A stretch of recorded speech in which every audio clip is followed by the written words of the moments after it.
Hi, and welcome to our live broadcast panel discussion on lessons learned from the coronavirus pandemic. I'm Paul Staudenmaier. I'm an EMI facilitator for this session. Our moderator is Jesse Sievers from Los Alamos National Laboratory and the chairman of the Subcommittee for Emergency Management Planners. Jesse has more than 17 years of emergency management experience with local government, fireland, wildland fire response, and emergency management policy research.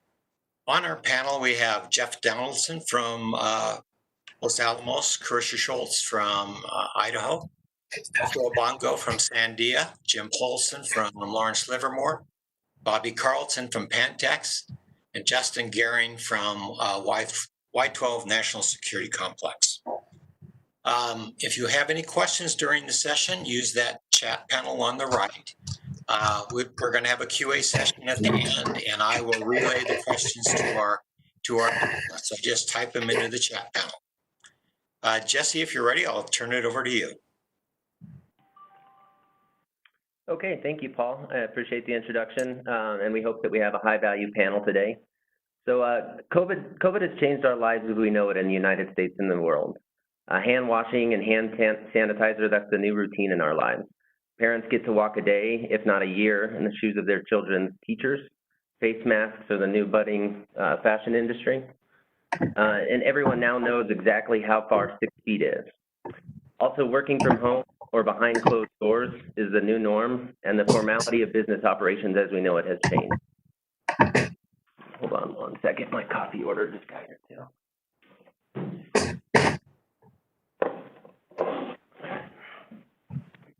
Sorry about that.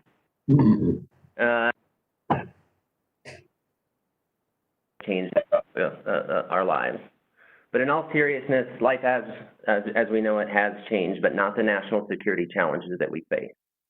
This means that our DOE mission and our continuity and the continuity thereof is more important than ever, and it must continue, and it has continued.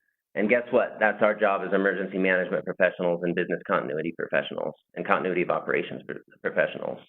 We are the insurance policy of the Department of Energy.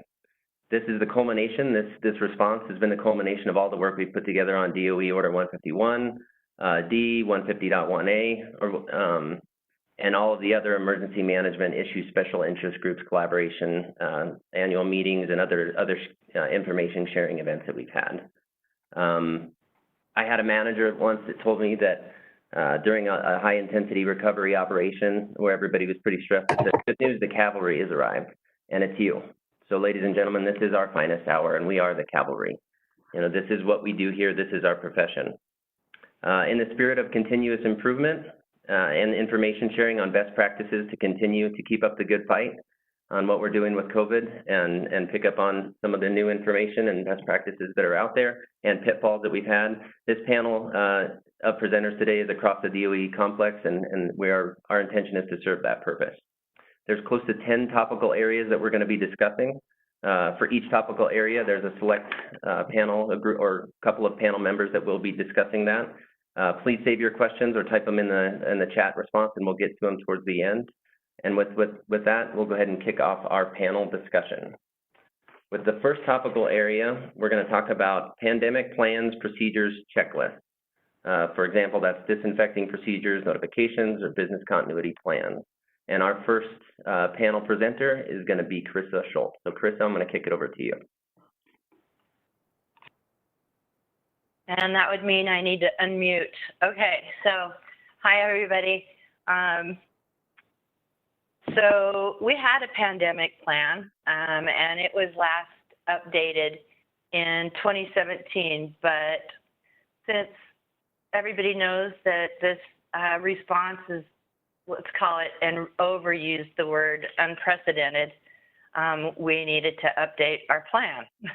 So that was the first thing that we discovered with regard to plans, procedures, et cetera, and preparedness. But I'm going to be brief here, but the one thing that has constantly come up over and over and over again from our incident management team and other senior leadership is that if we had checklists such as we use when we have a regular emergency response in our emergency operations center, that everyone would have really enjoyed that.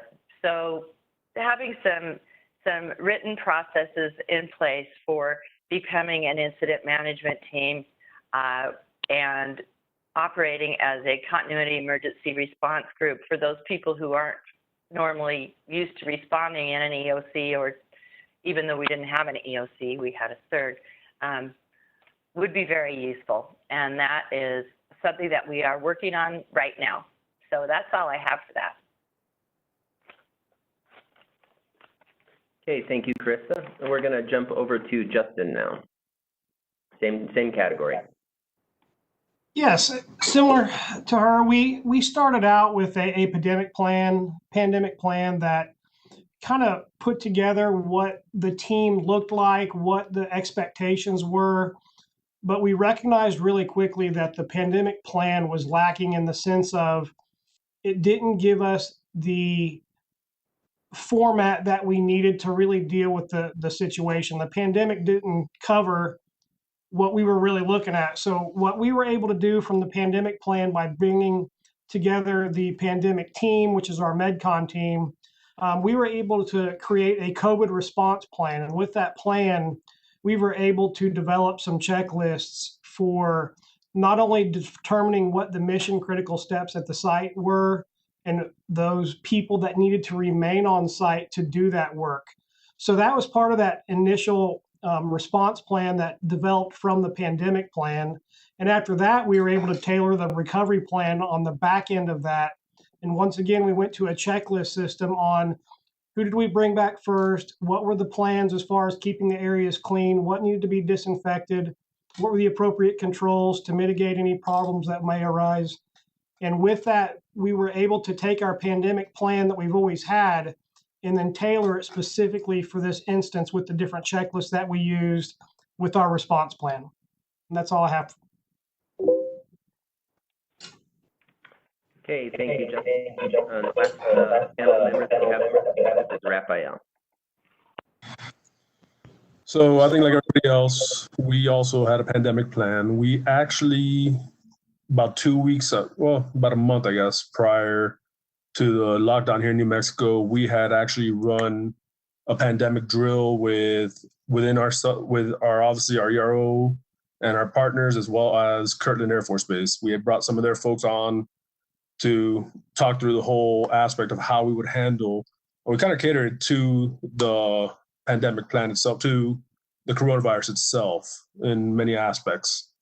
So it helped us actually learn many of our strengths and weaknesses that we had at that moment. But then we also implemented, obviously, an incident action plan, details of, how our folks are going to be responding and how we're going to manage the whole situation. In order to ensure that we could handle it at a higher level, we also developed what we ended up calling an actions document.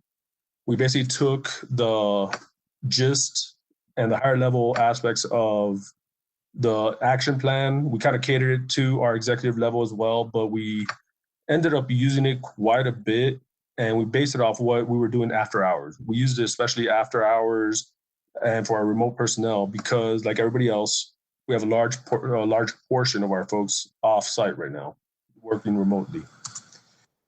So we did that. We also wanted to make sure that our plan didn't just address any Coop or MEFs situation. We wanted to make sure we had the broader aspect of it all, because that was one thing that we initially were working towards and realized that we had that issue. So I think overall that those two documents helped us kind of, even though they weren't necessarily checklists, they were essentially the same.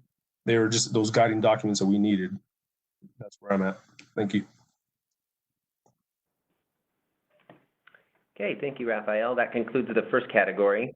The next category of discussion is going to be management, engagement, and interaction. And we're going to go back to Carissa to kick us back off. So Carissa, I'm going to pass it over to you.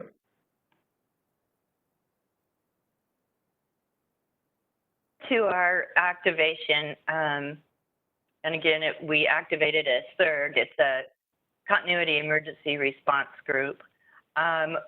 We set up our incident management team with a public information officer that was assigned to work directly with the lab director and our senior leadership team while serving as the public information officer for the CERG. This was very helpful in the success of management and employee communications and maintaining senior leadership and lab director awareness of the CERG activity. So really, really important that we had that working together. One of the lessons learned, something we messed up on was it was an area of difficulty, occurred when we required masks to be worn on site prior to receiving sufficient supplies. So that was one of the things that went like this. It didn't last very long. We got supplies. Policy was set prior to receiving the resources to support. There was some confusion and a very challenging situation for our logistics section, which we feel terrible about. That was a little bit wild. That's since been fixed, but always a lesson. So the other good thing that we found out about engaging our management from before we even kicked off our CERG, we got all of the INL contractors, the different contractors, our Naval Reactors Facility, the DOE field office, all of the contractors are represented on our CERG team. And that way, all of the contractors and the field office and the Navy knows what everybody else is doing, and that happened every day. In fact, for the first 3 weeks that we were operational, that was 7 days a week. So it was very important to have the sharing and coordination, the discussions and the actions on the CERG conference calls every day, and then we're down to twice daily, but those are still going on. So those are my takeaways, and that's it. Okay, thank you, Carissa. Next, we're going to go to Bobby Carlton of Pantex. Bobby doesn't have video, so if you want to imagine a bald eagle with the American flag in the background to help you listen, that's probably what I'll be doing, but I'm going to kick it over to you, Bobby. That's right, Jesse. I appreciate it. So good afternoon. Our management coordination was actually, we had a lot of lessons learned, a lot of good things that came out of it. Our emergency management plan kind of was the lead for pandemic response, even though if y'all have heard many times from Pantex perspective, our Coop program and emergency management program build off of one another. And we actually used our plan, and when this first kicked off, we had a Coop spring meeting going on here, and it started getting a lot of traction. We got our SMART team, which is our Senior Management Advisory Response Team. We're very engaged in any of these types of incidents that kick off, but this obviously had a different flavor of attention from headquarters level. So we use that to formalize some of the communications.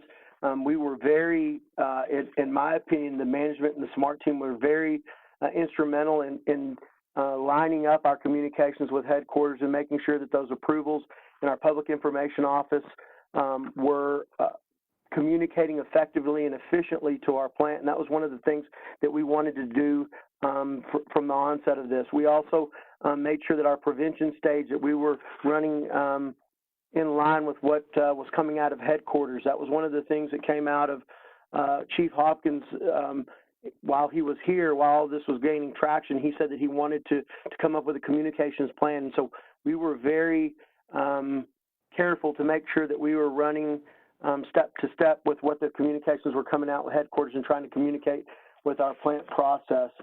So I think that we did a very good job.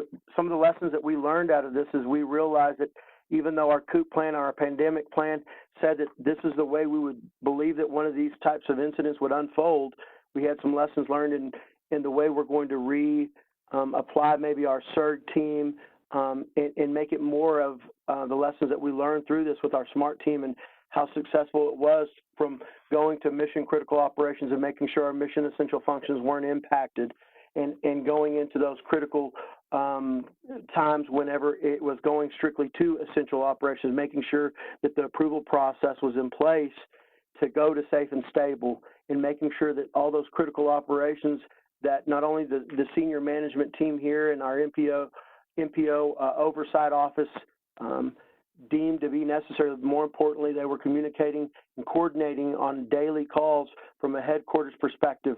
Some of the other things that we learned out of this is that maybe our MIF owners, we had direct links and direct communications from headquarters down to the MIF owners, and it graded some of the communication platforms for the first few days, but we adjusted, and our SMART team realized that they needed to have different players involved in those daily communications to make sure that everybody was getting the clear and concise message, and there was not different stovepipes of information going out. So I think that the SMART team did very well in adjusting to that.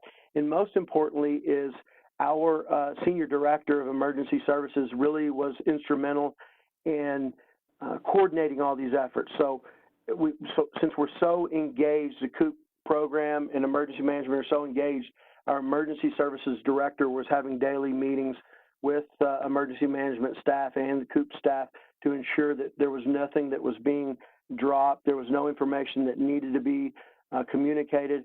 So overall, I think that although it was not the way we planned and expected, we adjusted and we did a good job of moving forward. And so much so that we're going to have some lessons learned, and we're going to readjust what our CERG team is going to look like and what our communication platform in these types of situations are moving forward. Thank you. Okay, thank you, Bobby. Same categorical area, management and engagement, over to Jeff Donaldson from LANL. Hey there, thanks, Jesse. You guys, can you hear me okay? Awesome. Okay, I'm having some issues with audio on my computer, but hey, you know, it's what they make phones for. Our best practice in this area, we created a COVID-19 task force. This was a group of key leadership that would discuss COVID-19 issues that would impact our lab operations, things like mission essential functions, determinations regarding return to work, Coop, cleaning, anything from cleaning policies, things like that. So just they help determine our path forward on these key elements. And this task force included key senior leaders from around the lab that would make recommendations to the director's office. And then from that point forward, they were able to help develop policies and procedures, as well as some of our content for our COVID-19 Internet hub page that slowly but surely evolved into a pretty massive resource for our employees, and still continues to be that way right now. So that's been a real key factor for us, is this task force. Thanks. Excellent, Jeff. And that'll close out that categorical area. Again, if you have questions, we can address those towards the end. The next categorical area is Coop program engagement, involvement, and event declarations. First up under that category is going to be Justin. I'll turn it over to you. Great, thank you. So for Y12, we never declared a Coop event, but one of the things that we feel was a lot of value to how Coop stayed a part of this was our actual MedCon team. The Coop coordinator was a member of the MedCon team. So as we started talking about mission critical operations and what the minimum staffing looked like, and determining if the mission critical operations coincided with our MEFs or ESAs, we were able to have that direct link with the whole team. What was interesting with how this played out, though, is the program owners on the weapons side seem to have a lot more engagement with the headquarters applicable parties on how the MEFs were rolling out. So that really didn't transition down to the Coop coordinators the way we thought it would. But I think we recognize, as Bobby said in the previous conversation, we've recognized some improvements that will result from that. Now, one of the things we did do after the site went to mission critical operations, we did submit a continuity status report form, basically saying we have reduced our plant population, we have gone to essential staffing, but we aren't impacting the MEFs. And we gave the caveat that if we felt that MEFs would be impacted, we had the ability to create some safety plans and call in essential personnel back to the site to make sure that MEF missions continued. But other than that, that was the only CSR we ever submitted. And we had, like I said, a Coop coordinator, a part of the MedCon team. And that was really where the Coop piece played in for Y12. Okay, thank you, Justin. Next, we'll go to Bobby Carlton from Pantex. Same category. All that are aware, Justin and Pantex, we work very closely. Y12 and Pantex work closely, and we have a coordinated Coop plan. So a lot of our actions were the same. We discuss any of those actions before we send a CSR. We actually send a CSR at 2 different times, but really to the same response, and that was any time we felt potentially that our mission essential personnel could be impacted. And once we sent the CSR per the Coop plans at both sites, we had discussion and further dialogue with headquarters personnel at the Coop program office that we let them know that we weren't in Coop space yet, but we were just giving them a heads up that potentially we could go down that route if certain infection rates and things of certain programs met that level, and we were not able to continue our mission essential functions because certain programs and essential personnel were impacted. So that occurred the way we expected it to occur. One of the things that we have actually changed some of our Coop planning, and Justin and myself and our support folks here at the different sites are working to better educate and fall in line with the NSA Coop plan, and that's to the MIF owners. We saw through this pandemic that the realization of MIF owners and how important they are, and they're the subject matter experts in whether a program is going to be able to continue, if we're going to hit deliverables, if we're going to get product out the door, all those things that really impact to what a mission essential function is at Pantex and Y12. So that was the biggest lesson that we learned from a Coop perspective is, one, how the mission essential owner and the Coop coordinator, what their role really is, and how the Coop coordinator is really just the communicator, not only to the oversight office, but more importantly to headquarters in making sure that the mission essential owner has all the information that they need to give good, accurate information to the site office and to headquarters. There's still some lessons that we're learning and working through with our site office with Rodney and Trish, our oversight office that details to make sure that we're all on the same page, saying the same thing.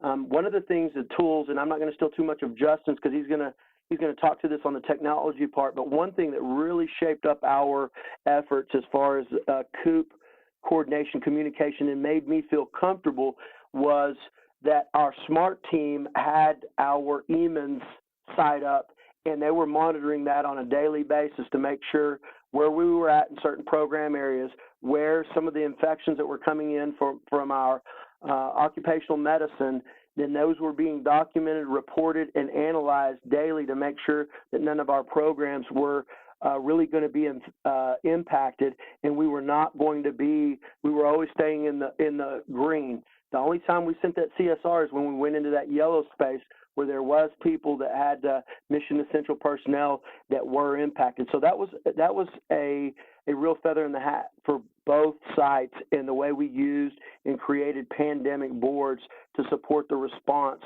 And that is one thing that really coordinated and made sure that our Coop program at both sites were very much in the decision making, and our SMART team were evaluating those things with personnel and facilities that could impact our ability to continue mission essential functions. Okay, thank you, Justin. Thank you, Bobby. Next, we'll go on to Jim Paulson from Lawrence Livermore. Okay, thank you. when we went through the after action review meetings for Coop, people felt that it went very well. They felt that the Coop managers were involved in communicating and coordinating with the Coop coordinator.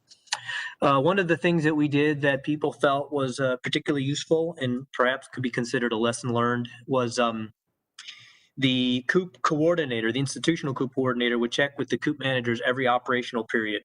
So on a regular basis, he would capture status from them and see how things are going, and then he would summarize that and put that into the report that we generated every operational period, which was a situation report. And then that would be sent to the people that needed to be to receive the information at the DOE level, and that was felt to have helped with regards to the coordination because the format was open. He could put whatever status he needed to put in the document. And also, it was an existing mechanism for communicating to DOE. So the Coop status was just sort of rolled in with the other statuses that we were reporting. And the Coop representatives at DOE that needed to receive it were just added to the distribution. So that was one thing that they had mentioned as being something that they felt worked well that was determined during this response. Okay, excellent. Thank you, Jim. And then last, same topic, Coop program engagement, involvement, and event declarations. Last one, Carissa over at INL. Thank you. I'm going to try and be brief. We activated our Continuity Emergency Response Group, which is a part of our Coop program, on March 26th, following 2 weeks of operating in a standby ready state. We did not ever activate our EOC, but we did run our pandemic response and continue to do so through our Coop processes. The Coop coordinator, who's letting me know that he's on and he's listening to our panel, is the planning section chief on our incident management team. And so very, very involved and in the coordinated response. So that's worked out really well. This is the first time that we have used a continuity emergency response incident management team to respond to an event at INL. The challenge with that is that the senior leadership team, including the lab director, was not necessarily familiar with that type of operation. It created some confusion early on regarding roles and responsibilities, but we have since worked through that because we've been doing this for a long time. We also are prepared to annually brief those folks in the future so that we are ready when and if this happens again. And that is the end. Thank you. Excellent. Thank you, Carissa. That'll close out that categorical area. Next, we're going to jump over to some lessons learned and best practices under the category of operational staffing levels. And Bobby, you have the floor. So this is one of the things that I learned the most during this COVID, and I will tell you that writing the Coop plan, we had kind of tunnel vision in once we were in Coop space, or we thought we would be in Coop space, we would send essential personnel home, or excuse me, we'd send all personnel home, just keep essential personnel at the site, and we would function. This presented a challenge in that we couldn't send all of who we had identified as mission essential personnel home because there was still some critical operations that must continue for the DOE and NSA mission. And so the Tier 1 and Tier 2 approach that was taken to make sure that we went from that preventative stage and then went over to our next stage of mission critical operations, which allowed for the flexibility of our SMART team, not only approving those operations that would continue, making sure they did go to safe and stable operations, and sending those personnel that did not need to be on the site, sending them off site, making sure that their facilities, having a checklist to make sure that their facilities were safe and stable and they could go home and go through their telework program or whatever process that we're going to do to continue to support the mission at Pantex. That was a piece of it, but then making sure that we understood, the SMART team understood what programs were still up and running, coordinating with the operations, manufacturing support personnel in the South End, making sure and coordinating with the facilities personnel. So that was a real lesson that we are going to take those lessons learned and incorporate those in the way we do our business and the way we use flexibility in the future of our Coop planning. It's not realistic to think that we're just going to send everybody home and those people that are earmarked as essential. We're actually going to look from an emergency management and Coop perspective as to how the SMART team drills down on those mission critical operations, the operations that must continue, and have a plan in identifying, and it worked very well with coordinating the SMART team with those managers, and those managers communicating with their essential personnel, making sure that we understood who those essential personnel, sending out special communications to those essential personnel, and using our public information office to send and communicate with those people at home as to things to expect moving forward. But not only sending them home and getting to essential personnel, we just had our essential folks on the site to then not only getting us to that level, continue our mission critical operations, but now transitioning to now getting us back to a different phase where we're getting people back. Not everybody's teleworking. We're getting back to 100% capability, and our program management is up and running, and getting our maintenance and contractors back on site. That is all being coordinated with our SMART team and being approved on a one-for-one of which ones we really need here at the plant. So I think that is really the most beneficial thing that I've seen, is how our SMART team handled the staffing levels and how we coordinated that, communicated that, and really had SMART team approval every step of the way.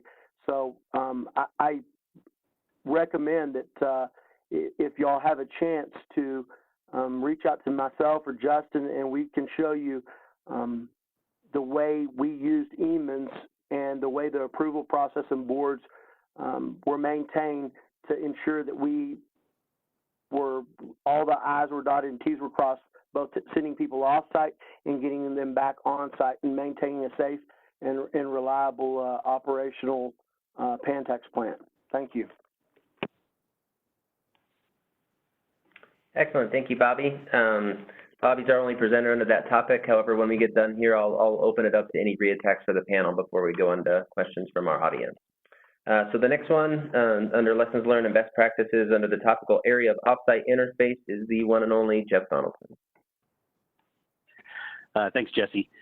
So yeah, we very early on in this whole deal, we established contact with other DOE and NSA sites, literally right out of the gate, to share some lessons learned, documentation, and just especially as the cases first started happening, to see how each of us was dealing with some of the challenges that came from that. As our process went on, I don't know if we mentioned earlier that our EOC actually activated at a level 3 monitoring mode and stayed that way for about a month and a half, a little bit longer. So we were doing some essential outreach anyway that way. But what we saw as that evolved was our Coop coordinator participated in a weekly call with the DOE sites to talk about COVID-19, not only looking at Coop considerations, but also to get updates on status, guidance, policies.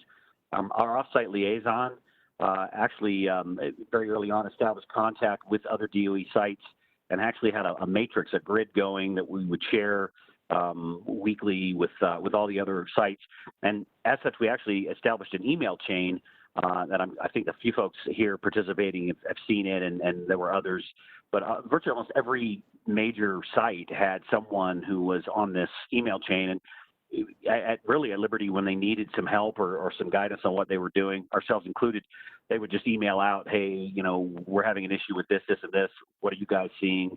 And then folks would start weighing in on that email chain with answers as to how they were dealing with similar problems. So, it was a perpetual sharing of lessons learned, best practices throughout the process. That's still going on right now, actually, not as aggressive, perhaps more on an as-needed basis. But we found that our outreach, not just to DOE and NSA, but also to the state of New Mexico, to our local, our county, Los Alamos County, and some other groups, wherever we needed it, because we had a nice working system in place, we were able to do quite a bit of lessons learned that way. So that's all I had on that one.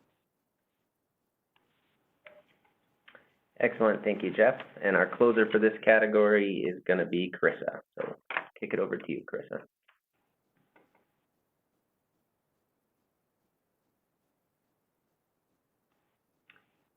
Sorry about that. I was trying to unmute, and when it, okay. So in addition to what Jeff said, and it was really super helpful to have that DOE-wide email chain. It was just so easy, and thank you for. And then on the other side of that, locally, liaison officers from LANL provided regular contact with offsite agencies by participating and attending their unified command briefings. And those, they happened daily at first, and now they're down to weekly.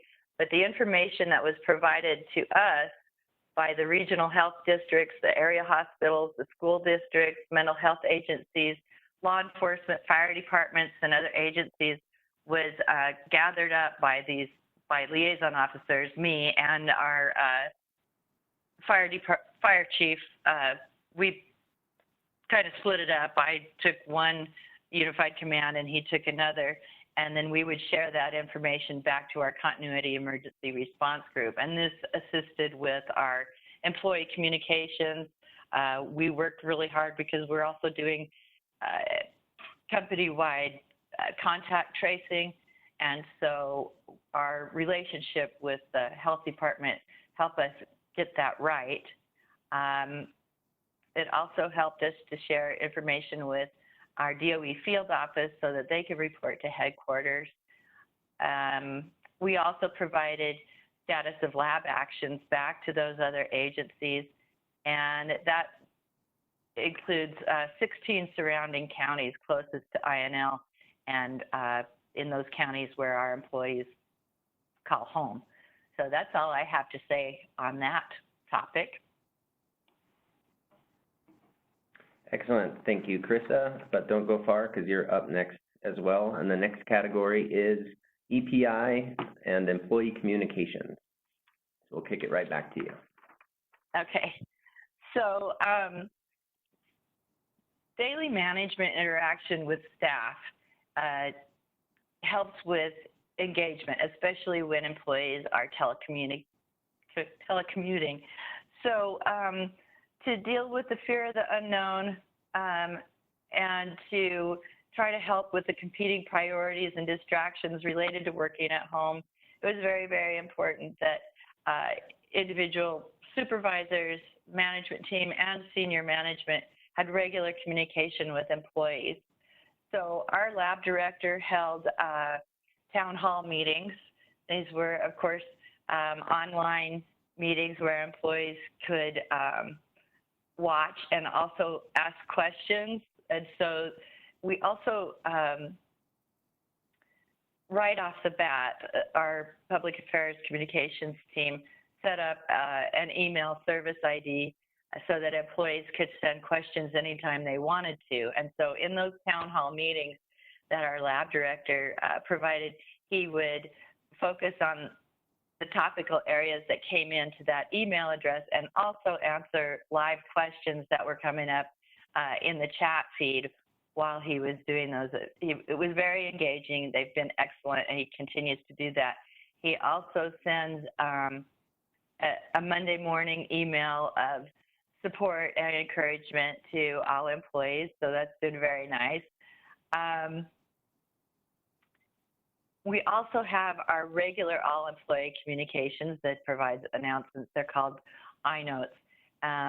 those updates are about bus schedules, requirements for and locations for acquiring face coverings, instructions for temperature taking, how to find support for telecommuting, guidance for everything, where to get a mask, how to contact the emergency assistance employee assistance program. We also used our official social media platforms to share information from the regional health districts and also help them amplify their information, but it also helped the employees. We also had our medical professionals available to answer questions all the time. And the only thing that we would recommend in a future pandemic is to have more medical staff available. So that is the end of my discussion on that. Excellent. Thank you, Carissa. We'll go over to Jeff Donaldson from LANL. Yeah, thanks, Jesse. So, yeah, we were very active in emergency public information and especially employee communications during this process. Just a little on our EPI, our communications folks, we're actually pretty proactive. We had our mapping group actually got some local and national recognition for some of the mapping they were doing early during the COVID response, because actually our governor in New Mexico cited LANL's work in the mapping process as far as the COVID cases. So they were getting the word out about some positive things that we were doing. I think more importantly, probably for us, was our COVID Hub intranet webpage that we developed for our employees. This was in the early going, it was really a small deal. It was just sort of travel restrictions and things to be concerned with. But we saw that very, very quickly it became a huge resource. The employees were going to it.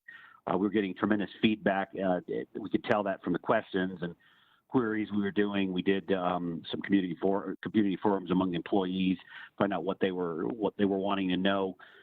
So obviously we could put things there from our number of positive COVID cases to guidance on staffing, testing, return to work, telework support, interpretation of federal and state guidance. And so naturally, of course, the web pages and links began to grow as the information became more readily available. So I know the communications folks were constantly looking at how can we make the web page more interactive, how can we make it, present it better so people can get to the key stuff early on. So that's been a great resource for them. And again, we've gotten good feedback from our employees that they could really count on those pages to answer a lot of their questions. So very good best practice for us during this COVID response.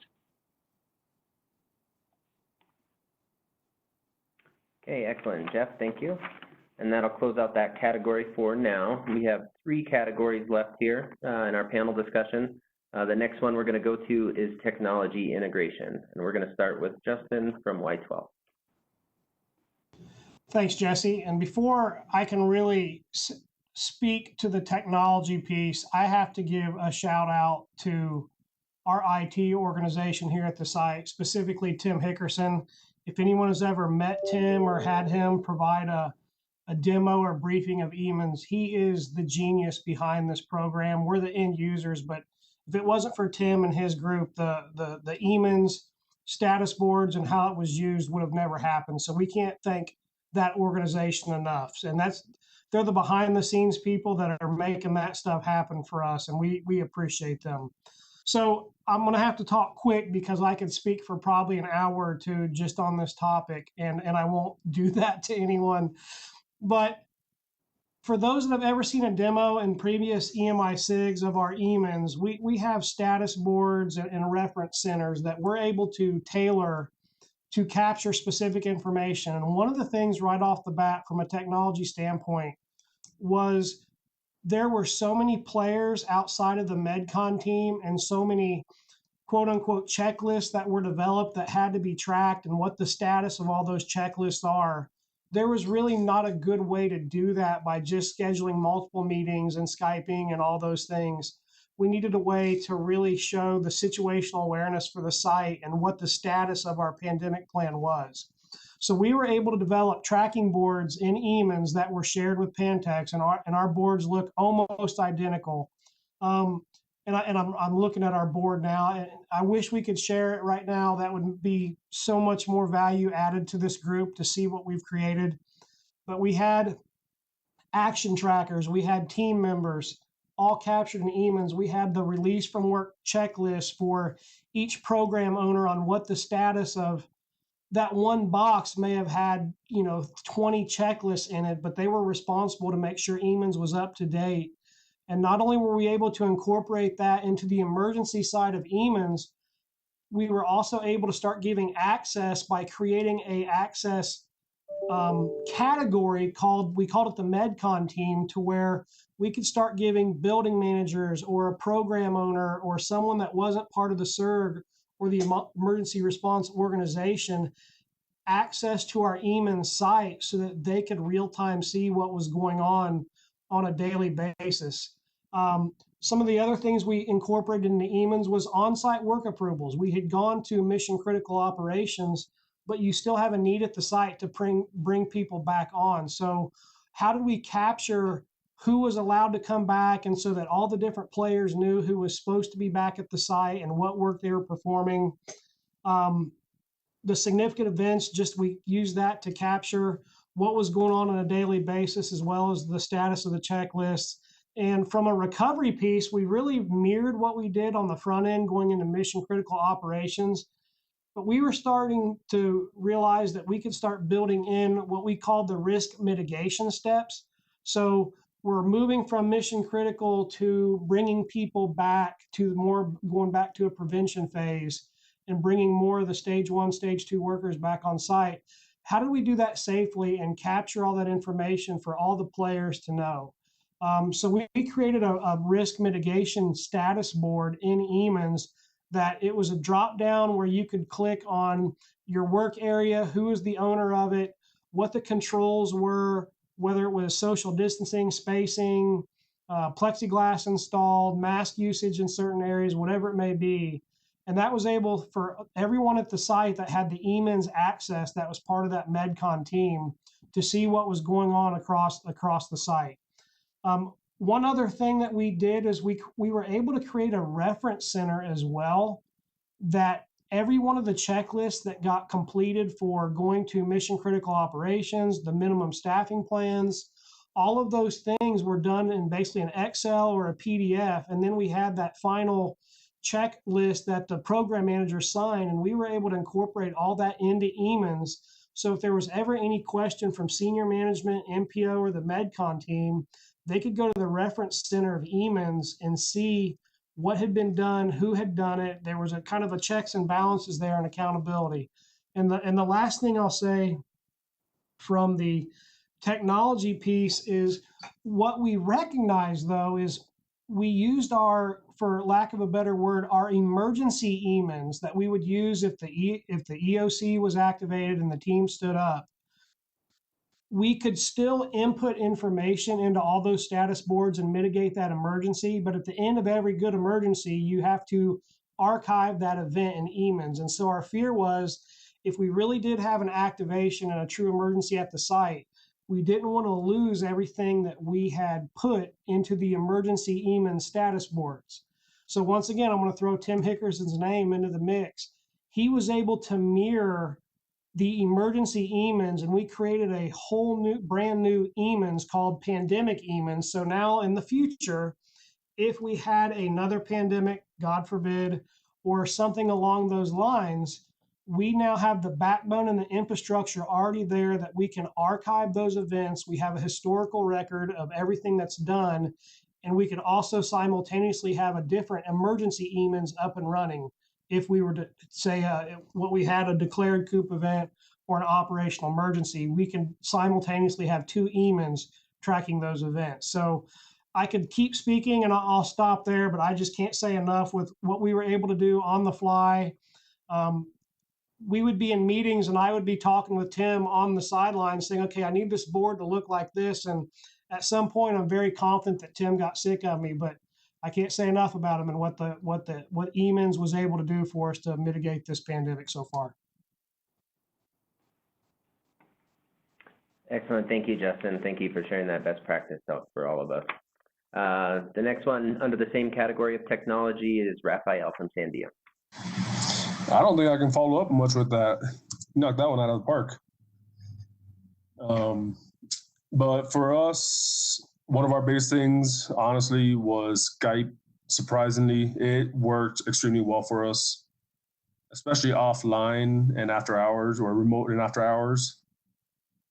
One of our steps was having a key stakeholders meeting to understand the situation with each individual case.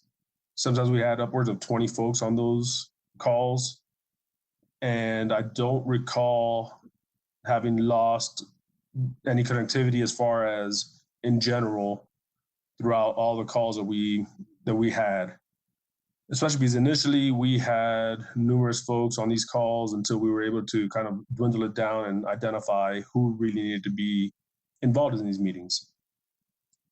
Now, WebEOC, on the other hand, for us, was not ready for something like this pandemic.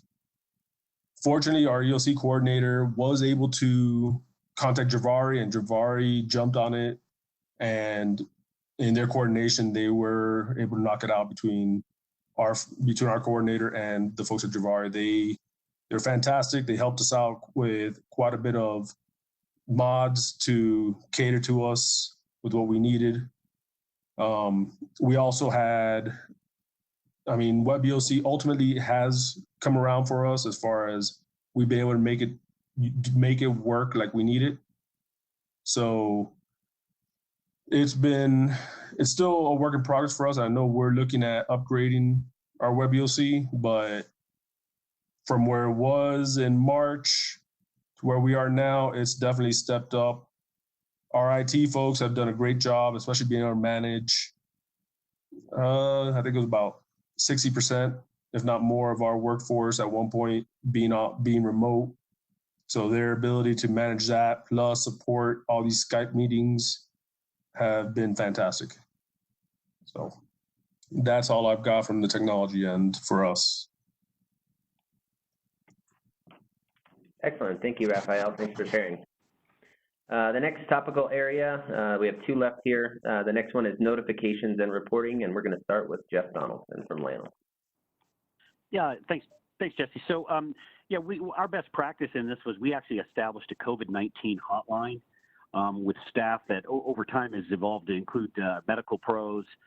We established a WebEOC isolation tracking board and a contact tracing process that we're actually still using and evolving as we do this. So, when we first started, when everything kicked off, I think our procedure was that the public affairs folks were actually supposed to staff a hotline, and I think they found out very, very quickly that they didn't have the resources in place to be able to do that.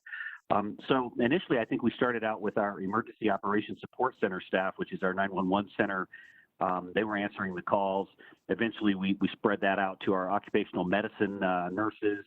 Because again, they're taking hundreds of calls every week now from employees that are concerned about possible contact, or they've come in from out of state and they're required to quarantine.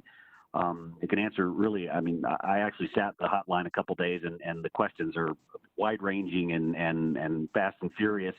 But they use that hotline to help track the testing, self-isolation, any responses for someone who might have had a contact. Again, we're handling hundreds of calls, usually Monday, Tuesday are the heavy days, but we're able to direct individuals to whatever resources they might need, whether it's go get a test or, we've traced this back, you're fine, that sort of stuff, addressing things like what facilities need to be cleaned and when people are returning to work. It's just evolved into a really big picture emergency response situation for COVID, and we're obviously able to evolve now. We have so many calls coming in. We've had volunteers from other directorates around LANL who have climbed on board. And we actually also established COVID-specific training for these phone teams so that we could ensure that they knew how to handle calls. And, of course, taking considerations regarding PII and HIPAA situations, things like that. But this, again, has been a group that's significantly helped us out with the COVID response. That's all I have on that one. Okay, thank you, Jeff. We'll go over to Jim Paulson from Lawrence Livermore to close us out on that topic. safety. And we used operational periods to drive our planning and execution. And one of the things we did for reporting that we felt worked well was each operational period we would gather current status on all the facets of the response. You know, what are the current COVID numbers? What is the current Coop status, as I mentioned earlier, logistics and so forth. And we would generate a report every operational period, and that allowed us to send that report to people and keep people informed. And we believe it reduced the amount of communications that was required, the amount of people calling into the EOC saying what's going on, I need status on this or that. And so that sort of regular rhythm of collecting the latest status, putting it into a situation report and sending it out, we felt that was one of the lessons learned in this activation. Excellent. Thank you, Jim. That'll close out that category. Last one is EOC activation. So lessons learned, best practices on that topical area. And we're going to start with Raphael from Sandia. So for us initially, I can't remember exactly when, but I want to say it was in the tail end of March is when we started getting our first case or so. And this was definitely where we started getting our lessons learned. We did a full activation of our EOC with this. Took us a couple tries, and that EOC was slam packed, obviously.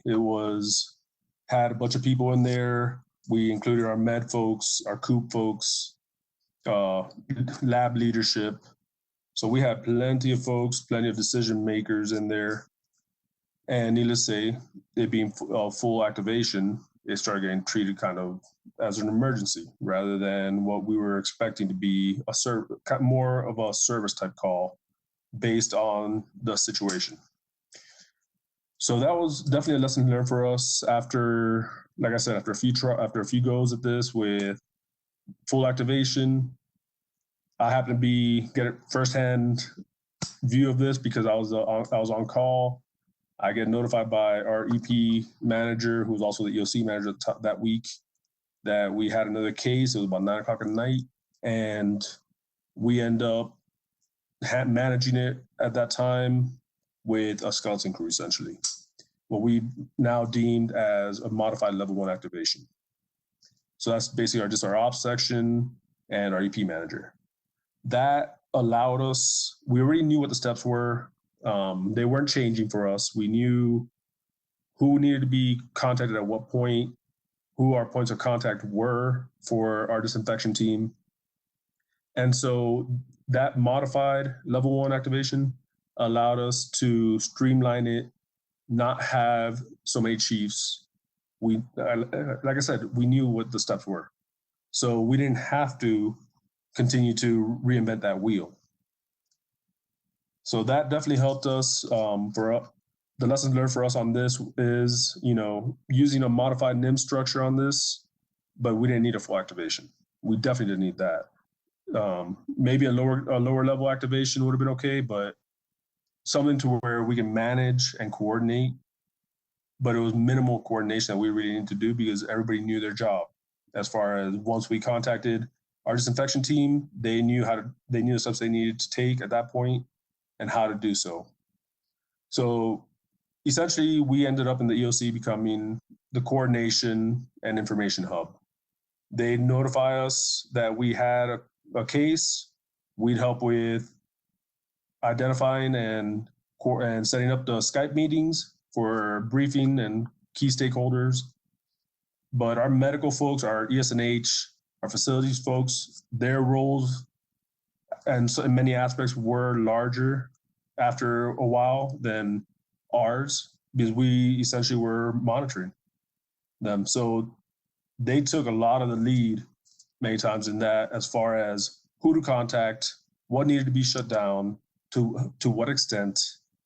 So we actually went from, they actually were able to identify, hey, we can shut down and disinfect for the next couple of days, or if able to, we can shut down a room or an area and let it basically air itself out and manage itself that way to where the chances of contamination are minimal and any additional infection. So we definitely are still learning, and these are all going to be points for us to take to definitely mature our program in general. It's definitely been helpful. As crazy as it sounds, this pandemic has been extremely helpful for us in that sense. So that's all I got, Jesse. Okay, thank you. Thank you for sharing those lessons learned. Last one on the list here is Jeff Donaldson. Thanks. So, as I mentioned before, as COVID-19 sort of started to unfold for us, we activated our EOC at a level 3 monitoring mode. But one of the lessons we learned right out of the gate was that the normal staffing you would have for a level 3 was just not going to work. In some cases, we had too much of some stuff and not enough of others.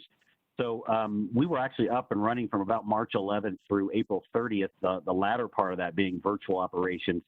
But we tried to adjust our staffing to best respond to situations as they were coming up. So early on, we saw a lot of logistics. We need more logistics folks because of our potential cleaning and exposures, things like that.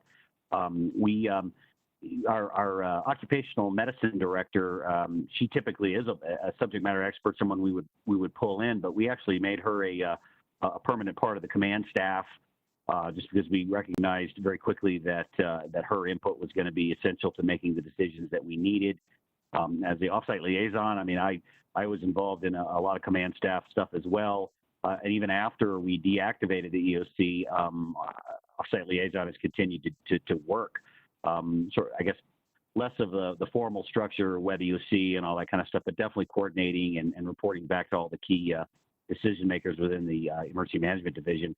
So this has been a big deal for us, evolving our staffing in the EOC based on whatever our needs might be. And so, we're learning, I guess, thinking outside the box and being flexible as far as how you run things in the EOC as we've seen this whole process evolve here at Los Alamos. That's all I had on that one. Okay, thank you, Jeff. So that closes out all the topical area discussions on the presenters that we had planned. What I'd like to do is walk back through each presenter, just open it up to any other lessons learned, best practices that we missed or reattack or anything else they'd like to leave with our audience members. So we'll keep it pretty short because we do want to leave room for questions, but we'll start with Carissa from INL, if you're ready. Okay, the only thing that I really didn't mention is that since we started our surge response in March, we've had 3 wildland fire responses. So we've had 3 EOC and ECC activations, and we have been running a min staff response. So we have, what that means is some of our team members are teleworking their emergency response while some of us are going in socially distancing and wearing our face masks. This has actually been very efficient. So all of this conversation about minimum staffing or reduced staff response reminded me of that, and I think it's been a good lessons learned, something that we can call a best practice. Excellent, excellent. Thank you, Carissa. Appreciate it. We'll go to Jeff Donaldson, LANL. Yeah, thanks, Jesse. So, one other thing we had as a best practice was along the Coop area, we established monthly CERG meetings with the mission essential function owners so that we could work through that process. I guess the first step, obviously, is in the LANL operational status definition, of course, to ensure that our MEFs are operable during a pandemic. So when we reduced our on-site occupancy in late March, only mission essential and mission critical operations were being performed. So the MEF owners, they led their functions and followed Coop protocols in the process of identifying what the mission essential facilities, personnel, and functions were going to be. So this helped Los Alamos through the whole pandemic so far in prioritizing our custodial efforts, our testing efforts, and other key support activities to support our MEFs. So these discussions, I guess they occurred monthly and sometimes weekly in MEF owner meetings and as needed. So that was an area, at least from a Coop perspective, that really we benefited from. So that's all I wanted to add. Okay, thank you, Jeff. We'll go over to Raphael from Sandia.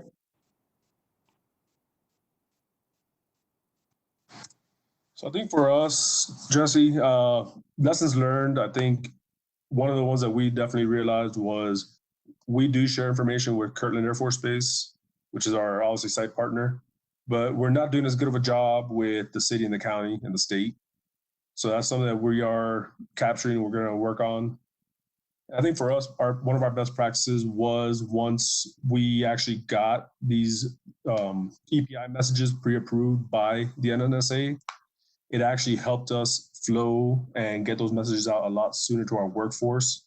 Because initially it was a bit of a struggle for us. So once we kind of got that fixed, and so that's definitely a combination, I guess you could say, for us of a lessons learned and a best practice that we'll probably be doing in the future as well. Okay, thank you, Raphael. We'll go over to Justin from Y12. The only two things I would add is I saw a question that was posed by Monique, I believe, about just some lessons learned on sharing information with local, state, and tribal, federal. So one of the things, and I meant to bring it up in the technology piece, that I can't speak for any other sites, but our local TEMA, which is, the Tennessee FEMA, so to say, the Tennessee Emergency Management Association, we have access to their web EOC. And what that allowed us to see was a lot more of the stuff that was impacting our immediate area and the 16 counties in the greater Knoxville area, which makes up 9 counties immediately around the site. And that having that information that wasn't just your local news agency tailoring approach, but seeing really what TEMA was reporting, what their concerns were, what their mass testing initiatives were, case counts outside of maybe what the Department of Health was issuing. That was a huge, huge benefit. So I challenge everyone, if you're not part of or have access to your state emergency management agency information, you should be. And so that was a huge thing for us. The other was, we've talked about sit reps, but I know for us in Pantex, we did kind of an on-site sit rep that just basically went to senior management and our MPO field element and the executive leadership team. And those in-house sit reps really was just kind of a wrap up of local case data, maybe some of the top news stories. A lot of us have kids in schools and how that was being affected. So we listed school closures and school start dates as now that we're back into that season of starting school back. So we gave a kind of a feel good situational awareness report for our local community to the site. And we were doing that every morning. We've now transitioned to just once a week, but it was kind of that moment of like, it was a whoopee for a lot of people. It just gave them that knowledge of more than what the local news stations were providing. So I challenge a local sit rep and getting engaged with your local emergency management agency to stay in the loop. Excellent. Thank you, Justin. We'll go to Jim Paulson, Lawrence Livermore. Okay, thank you. One of the things that we identified as being valuable that was figured out during this response was the creation of FAQs and the staffing of a hotline. That ended up being invaluable as the response unfolded. I think that's probably something that we will analyze and add to our normal emergency procedures. That was one very valuable lesson learned for us. We also found that our mass notification system worked well. We use ad hoc, and we kind of hoped and expected it to work well, and it did. And so maybe not a lessons learned, but good confirmation. And so that was very valuable. I felt like we used the activation of the EOC very effectively. We had a potential case on site very early on, March 4th. And we have a pandemic team like much of you do, and that was handling everything. And then when it was suddenly a potential case on site, things started to go much faster. And by activating the EOC, it allowed us to bring in the leadership and respond very quickly. And we were a bit out ahead. In fact, for the first 2 weeks, we had the attention of the press and so forth because it really hadn't spread very far. And so our public affairs people got to do, their work, and it was really very valuable having the EOC activated.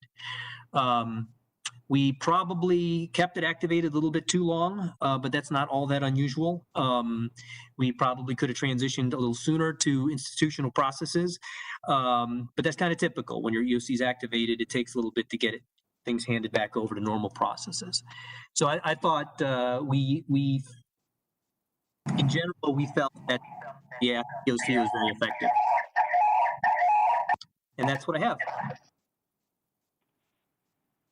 Okay, thank you, Jim. And before we close out the commentary from our panel and discussion with our panel, we'll go to Bobby Carlton for the last question on any lessons learned, best practices, or anything our audience needs to know. So you're left with a teary-eyed speech. So Jesse, the only thing that I think I would be remiss not to say that I've been in situations, real world events where senior leadership, although there's plans and procedures in place, they always feel like they need to go and instill themselves in every decision. And the one thing that I think here at Pantex and Y12 that worked very effectively is not only the briefs that the SMART team were giving the federal oversight and our senior management staff, but once they accepted the methodology and they approved the plans, they let the SMART team do the work to make sure that it was an efficient process, and they weren't second guessing, they weren't coming in there. And I think that needs to be very much given credit, is that they allowed the emergency to be handled and continue to today with the approval process they had in place and the understanding that the methodology that was instilled in the plans were sound, and they didn't go and try to second guess and third guess. So I think that is one of the things that did not get enough attention, but they allowed the plans to take shape and to let the SMART team do what it needed to do without trying to instill itself in every daily decision that needed to be made. Excellent. Thank you, Bobby. So with that, that concludes our plan discussion from the panel members. Paul, I think you were tracking any questions that come in. I'll turn it over to you for a little bit, and then I can close when you're done. Yeah, thank you, Jesse. That was a great panel discussion. We had a very active chat board, quite a few questions here. I'll try to summarize some of them. Of course, the most burning question, Jesse, was, are you wearing pants? No, it's a relaxed business environment here at LANL now, so. Oh, okay. Anything can happen. Okay, we did have one question from Monique Sanchez. I think Justin addressed it a little bit, but we'll throw it out to the panel. And that was, could the panelists share any experiences or lessons learned they had from sharing information or coordinating with external agencies, state, local, tribal, those entities? And I'm going to leave this to anybody on the panel that wants to jump in on any of these. So I can respond real quick. We, as I mentioned, we were doing operational periods. And so one of the things we did every operational period was contact all our external agencies. We have a senior manager that's in the EOC that does that. They serve as a liaison for that. And that went well. Initially, there was a lot of dialogue, but eventually it sort of tapered off to the point where he would just call in. He or she would call in, check in each operational period, seeing if that external agency needed anything. We also were receiving all kinds of situation reports from the public sector, and we would have that same liaison read them and, provide information to the rest of the EOC if there was, stuff relevant that we needed to react to. That's how we dealt with it.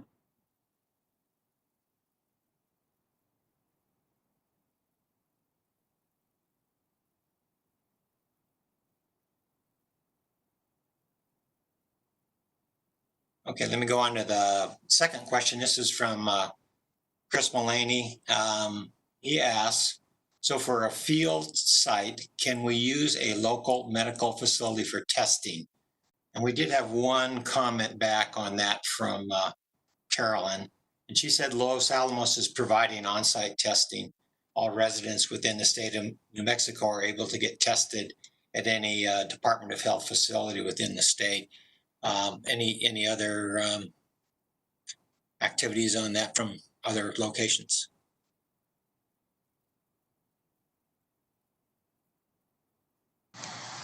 I'll hop on that one. Sandia is kind of doing the same thing as LANL. We've got on-site testing as well for our members of the workforce. And as you've already stated, everybody else, as far as the public, we're same state, so the public can go to pretty much any DOH site.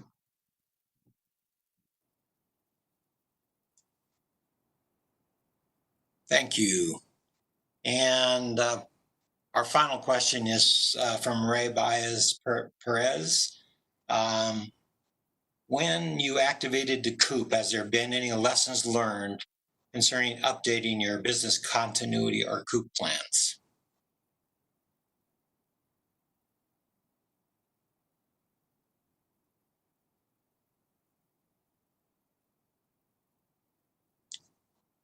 Go ahead, Carissa. Yes, our Coop plan was, the last update was 2017. So yes, we are definitely in the process of updating our Coop plan. It's under review right now, but this was an excellent opportunity to finally get a chance to have a real Coop event. We've never done this before, so it is an opportunity. Everybody update their plans. It gave us a chance to actually put the plan to use and find out what worked and what doesn't. That's all I have. Okay, thank you. Jesse, do you have any final words or go backs? Yeah, if there's no other questions, no, just wanted to say thank you very much to our EMI SIG folks on helping us get this panel together, specifically you, Paul, and Carol. She's been a rock star herding cats, especially me. I'm one of the more stray cats, so appreciate your guys' support, and then also your IT support for getting this ready. Thank you to our panel members. I know this was voluntary and took quite a bit of effort, so I appreciate your time and energy in planning this. And then lastly, just wanted to say thank you for any of our audience members that have been listening.